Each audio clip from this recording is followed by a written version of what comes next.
मित्रांनो, आज आपण सासवडच्या मैदानात आहे आणि सासवडच्या मैदानात रमेश आप्पा पाडळे, सोनाई गार्डन उरुळी देवाची यांचा चंदर आणि दशम हिंद केसरी बक्कासूर ही गाडी पळाली आणि गुलालाची मानकरी झाली.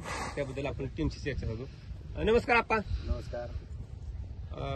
आता ह्या आठवड्यातला दुसरा गुलाल म्हणजे तसं तिसरा गुलाल तर मला काय सांगा तुम्ही?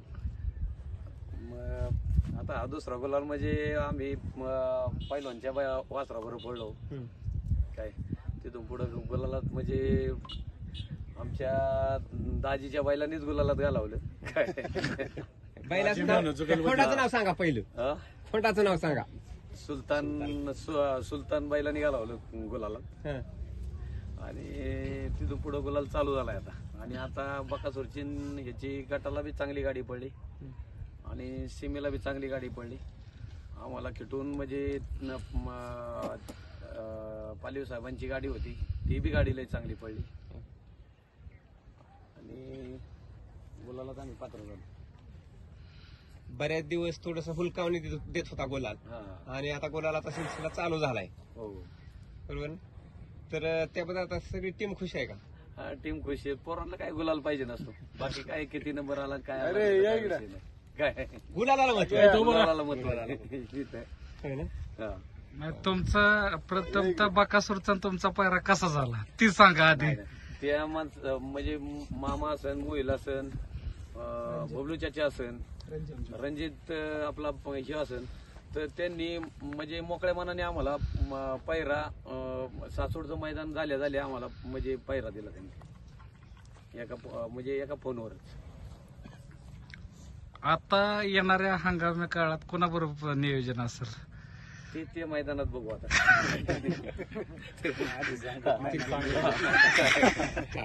आम्हाला पण माहित नसते बर का. मला एक महत्वाचं विचारायचं आहे की आज गाडी आपली इथं सासवडच्या मैदानात आली, त्यामुळं आज वस्तात महाराष्ट्र हिंद केसरी आपलं दत्ता भाऊ तुमच्यासाठी वेळ काढून पहिलं मैदानात उपस्थित राहिले. नाही, आज आमचे म्हणजे दत्ता पैलवान म्हणजे आमचं गुरु आहे काय. आणि त्याच्यात आमचा म्हणजे भाऊ आमचा इथं अनिल झेंडे इथं गारवा हॉटेलचे मालक काय. हे कधी मैदानाला कधी येत नाही, पण पहिल्यांदा मैदानाला इथं आले. त्यांच्या हॉटेल शेजारी मैदान आहे ना जवळ. हो म्हणजे जाताना गारवायला पार्टी आहे म्हणायचं. दत्ता भाऊ मला आपलं घरचंच हॉटेल आहे. भाऊ तुम्ही खास आज आल्यामुळे आपल्या गुलालात हे सगळ्या पोरांच्या चेहऱ्यावर हास्य आहे. मला ते एक रहस्य सांगा. रहस्य काय नाही, बैल चांगला पळतोय त्यामुळे काय आता माझा काय पाय गुन्हे अशातला भाग नाही. शेवटी बैल पळाला नंबरात आला तर पोरांचं समाधान होतं. त्याचे आप्पा ह्याच्या पाठी चंद्र बैलाचं कोण नियोजन करतं? ते नियोजन आमचं सगळं म्हणजे आमची टीम असन आणि जास्त आमचा बाबूच करतो आणि बाकीचं रफिक गणेश आहे आणि बाकीची आमची टीम.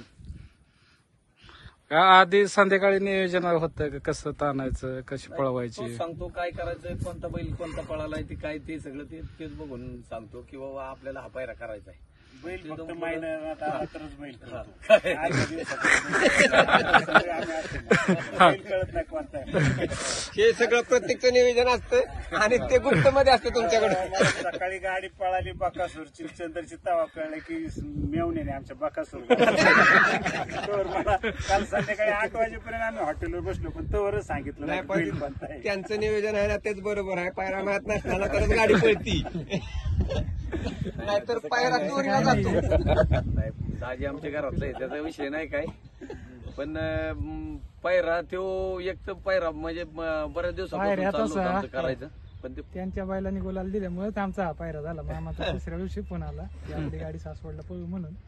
मामाच म्हणले होते कोणाला सांगू नका, बैल गुलालात गेल्यानंतर चांगली बैल भेटतात.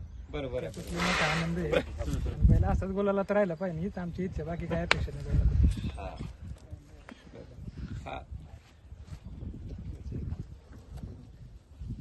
तर आप्पा आज शक्यतो 99% बकासूर मिळत नाही, पण तुम्हाला कसं काय योग आला की बकासूरवाल्यांनीच विचारलं? विषय काय झाला, आम्ही 2-3 वेळा त्यांना बैल मागितला होता, पण काय झालं आमचाच बैल गुलालात नव्हता, त्याच्यामुळे जरा थोडे हे होत होतं. नंतर काय झालं रणजितनीच आपल्याला बैल घेऊन दिला होता. बैल घेतानाच रणजित त्या ह्याच्यातून घेतला होता. बैलाचं नियोजन झालं होतं. परवा दिवशी गुलाल झाला. त्याच्या दुसऱ्या दिवशी फोन आला रणजितचा की आपण 4 तारखेला पळू सासवडला. ठीक आहे म्हणलं पळू, बाकी काहीच हे नव्हतं. तर आता आपण पैलवानकडे जाऊ. पैलवान, आपल्या सुलतानची बकासूरची गाडी पळेल का येणाऱ्या मैदानात? नंतर आता ज्या दिवशी पायरा आता सारखंच गुपित. बैल चांगला आहे. सगळ्यांना अपेक्षा असते की बाकासूर संघ पळायची आणि आपला पण त्या रेंजचा बैल पाहिजे, त्यावेळेसच आपण त्याला मागू शकतो. त्यामुळे लगेच काय आम्ही त्याला मागणार पण नाही, काय नाही. शेवटी तो मोठ्या पैलवान म्हणजे हिंद केसरी, आमचा जिल्हा चॅम्पियन पण नाही. हिंद केसरी संघ पळायचं म्हणजे आपला पण तेवढी तयारी झाली पाहिजे ना आपल्या बैलाची, मग त्याला मागायला काय अडचण वाटणार नाही.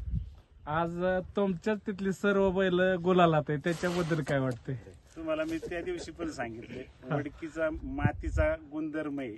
लाल मातीची कुस्ती आणि बैलगाडा शर्यत आणि पंढरीची वारी, म्हणजे सगळ्यात मोठी वारी पंढरीची वारी असेल तर ती आमच्या वडकी गावातूनच जाते. लाल मातीची कुस्तीची परंपरा आमच्या पूर्वजांपासून कुस्तीची परंपरा आहे आणि ही बैलगाडीची शर्यतीची परंपरा.